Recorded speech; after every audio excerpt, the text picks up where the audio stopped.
On a cool morning in Little Rock, Arkansas, a Union Pacific train breaks through the fog as it pulls into the rail yard. A common sight here, trains make their way in and out all day.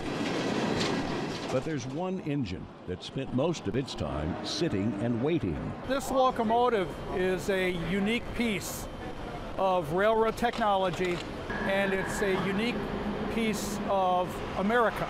The George H.W. Bush 4141 engine was commissioned back in 2005, dedicated to the former president and his presidential library at Texas A&M University. At the rear of the locomotive, we have an American flag. And this Union Pacific's Michael Iden worked closely with a small crew to create what some would call a masterpiece on the rail. This blue stripe is the ultramarine blue with a gold separation stripe underneath it. And again, ultramarine blue and gold are the official colors of the U.S. Air Force. And with a silver underbelly designed to look like Air Force One. The colors that you see on this locomotive are historically accurate and technically correct with respect to the Air Force One aircraft.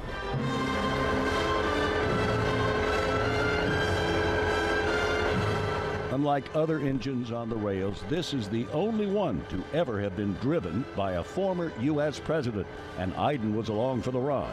I got a phone call from another manager at Union Pacific who said the president wants to go for a ride on his locomotive. It was the day after the engine was dedicated, so the crew was already in place cleaning it up. The former president came up these stairs into the cab, introduced himself, and sat down here in the conductor's seat at this desk, and we talked for about 5 or 10 minutes.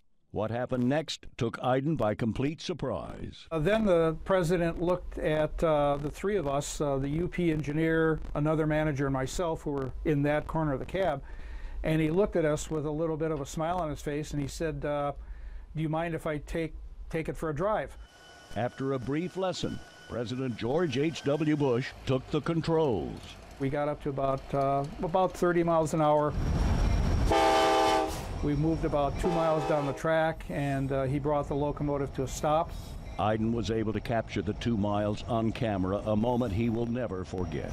And there were 5 of us up here, and one of them was a former president of the United States. So that in and of itself was an extremely rare opportunity. It was the first and last time President Bush would board his engine, number 4141. It has been in storage ever since. But now the 460,000-pound locomotive has once again been called to duty. It's on its way to Houston, where it will transport President George H.W. Bush to his final resting place behind the Bush Library on the campus of Texas A&M.